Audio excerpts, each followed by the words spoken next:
बिस्मिल्लाहिर्रहमानिर्रहीम। बहन भाइयों, बेटे और बेटियों, वेलकम टू माय चैनल। आज की वीडियो का अनुमान है एक बादशाह और एक जादूगर, उसका जादूगर उसने रखा हुआ था, और एक बच्चे का वाक़या। ये बहुत अहम वीडियो है। तो वीडियो शुरू से पहले सबको मोस्ट वीडियो है, आप वीडियो शुरू से पहले चैनल को सब्सक्राइब कर लें ताकि मेरी आने वाली वीडियोज़ आपको मिलती रहें। चले देखते हैं इस वीडियो में कि क्या सबक मिलता है इस वीडियो से। हज़रत सैयदना हुसैन सुहेब रज़ियल्लाहु अन्हु से रवायत है कि रसूल अकरम सल्लल्लाहु अलैहि वसल्लम ने फरमाया, तुम में से पहले के लोगों में एक बादशाह हुआ करता था जिसके पास एक जादूगर था। जब वो बूढ़ा हुआ तो उसने बादशाह से कहा कि मैं बूढ़ा हो गया हूँ, लिहाजा मेरे पास किसी लड़के को भिजवाओ ताकि मैं इसे जादू सिखा दूँ। चुनांचे बादशाह ने इसके पास एक लड़का भेज दिया तो वो इसे सिखाने लगा। लड़के के रास्ते में एक राहब रहता था। राहब की बातें इसे बहुत अच्छी लगती, चुनांचे वो इसके पास बैठता और इसकी बातें सुनता। जब वो जादूगर के पास देर से पहुंचता तो वो इसे मारता। लड़के ने राहब से शिकायत की तो इसने कहा, जब जादूगर से डर महसूस करो तो कह दो कि मुझे घर वालों ने रोक रखा था, और जब घर वालों का खौफ हो तो कह दो कि मुझे जादूगर ने रोक रखा था। चुनांचे यूं ही सिलसिला चलता रहा। फिर एक दिन लड़के ने रास्ते में एक बहुत बड़ा जानवर देखा जिसने लोगों का रास्ता रोक रखा था। तो इसने दिल में कहा, आज मालूम करूं कि जादूगर अफजल है या राहब। चुनांचे इसने ये दुआ मांगी, ऐ अल्लाह अज़्ज़ वजल, अगर राहब का मामला तेरे नज़दीक जादूगर के मामले से ज़्यादा पसंदीदा है, इस जानवर को हलाक कर दें ताकि लोग गुजर सकें। फिर इसने एक पत्थर फेंका और इस जानवर को हलाक कर दिया तो लोग गुजर गए। अब इसने राहब के पास आकर वाक़या सुनाया तो राहब ने कहा, बेटा, आज तुम मुझसे अफजल हो गया, तुम्हारा मामला वहाँ तक पहुँच गया जिसको मैं देख रहा हूँ, और अनकरीब तुम्हारी आजमाइश होगी। जब तुम्हें आजमाया जाए मेरे बारे में ना बताना। अब लड़के की ये कैफियत हो गई कि अल्लाह अज़्ज़ वजल के हुक्म से वो पैदाइशी अंधों और बस वालों को शफा देने लगा।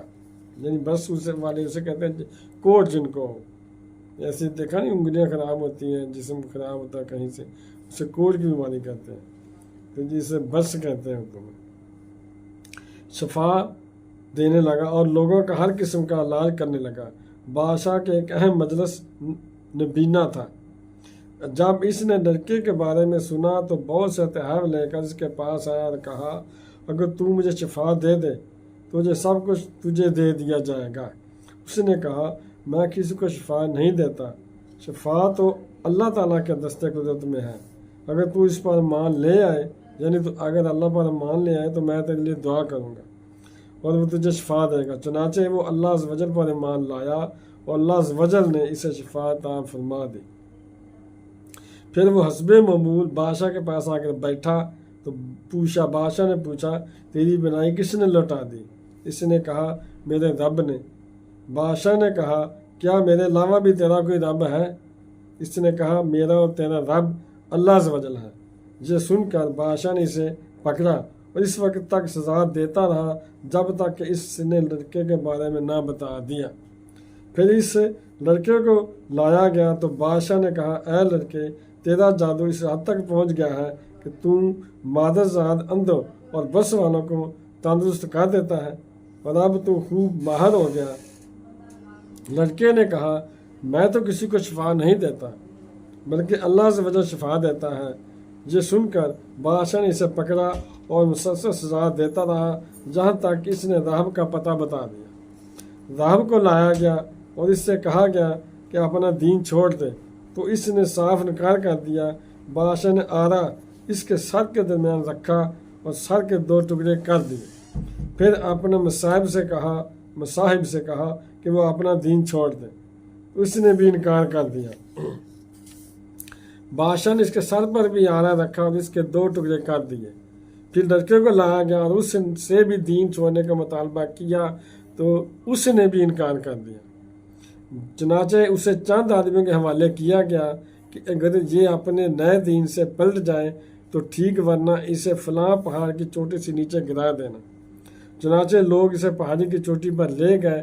اس نے دعا کی، اے اللہ عز و جل، تو جس طرح چاہے مجھے ان سے کفایت کر۔ چنانچہ پہاڑ لرزنے لگا، ہلنے لگا اور وہ گر پڑے۔ لڑکا بادشاہ کے پاس پہنچ گیا۔ بادشاہ نے پوچھا، تیرے ساتھ جانے والوں نے کیا کیا؟ اللہ عز و جل نے مجھے ان سے بچا لیا، لڑکے نے کہا۔ بادشاہ نے اسے کچھ اور آدمیوں کے حوالے کیا اور کہا، اسے کشتی میں سوار کر کے دریا کے وسط میں لے جاؤ، یعنی دریا کے درمیان میں لے جاؤ۔ اگر دین سے پھر جائے تو بہتر ہے، ورنہ اسے دریا میں پھینک دینا، یعنی دریا کے سینٹر میں جا کے پھینک دینا۔ چنانچہ وہ اسے لے گئے۔ اس نے دعا کی، اے اللہ عز و جل، تو جس طرح چاہے مجھے ان کے سے محفوظ رکھ۔ چنانچہ کشتی الٹ گئی اور وہ غرق ہو گیا۔ لڑکا پھر بادشاہ کے پاس پہنچ گیا۔ بادشاہ نے پوچھا، تیرے ساتھ والے کہاں ہیں؟ اس نے کہا، اللہ عز و جل نے مجھے ان سے بچا لیا، اور تو اس وقت تک مجھے قتل نہیں کر سکتا جب تک میری بات پوری نہ کرے۔ بادشاہ نے کہا، بتا کیا بات ہے؟ اس نے کہا، لوگوں کو ایک جگہ جمع کر کے مجھے ایک لکڑی پر سولی چڑھا دے، پھر میرے ترکش سے ایک تیر لے کر یہ الفاظ کہتے ہوئے مجھے تیر مار دے، اللہ عز و جل کے نام سے اس لڑکے کا رب ہے، تو جب ایسا کرنے لگا تو مجھے قتل کر سکے گا۔ چنانچہ بادشاہ نے لوگوں کو ایک جگہ جمع کر کے لڑکے کو سولی پر لٹکا کر اس کے ترکش سے ایک تیر لیا اور کمان میں رکھ کر بسم اللہ رب الغلام کہا اور تیر پھینک دیا جو لڑکے کی کن پٹی پر لگا۔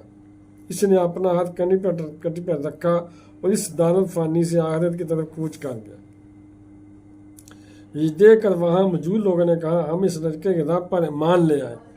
جب لوگوں کی حالت بادشاہ کو بتا کر کہا گیا کہ تجھے جس بات کا خطرہ تھا اللہ عز و جل نے وہ سب کچھ تیرے ساتھ کر دیا ہے۔ یہ سن کر بادشاہ نے گلیوں کے دہانے پر خندق کھودنے کا حکم دیا۔ چنانچہ خندقیں کھود کر ان میں آگ جلا دی گئی، اور بادشاہ نے اعلان کر دیا کہ جو شخص اپنے دین سے باز نہ آئے اسے آگ میں ڈال دیا جائے، یا اس سے کہا جائے آگ میں داخل ہو جا۔ چنانچہ لوگوں نے ایسے ہی کیا، یہاں تک ایک عورت اپنے بچے کے ساتھ آئی۔ وہ آگ میں داخل ہونے سے کچھ ہچکچانے لگی تو بچے نے کہا، ماں صبر کر، تو حق پر ہے۔ تو بیٹیوں بہن بھائیوں، اگر آپ کو میری یہ ویڈیو پسند آئی ہے تو ابھی تک آپ نے میرے چینل کو سبسکرائب نہیں کیا تو لازمی کر لیں، اور بیل کو دبا کر آل پر کلک کر دیں۔ تو ملتے ہیں انشاءاللہ اگلی ویڈیو میں۔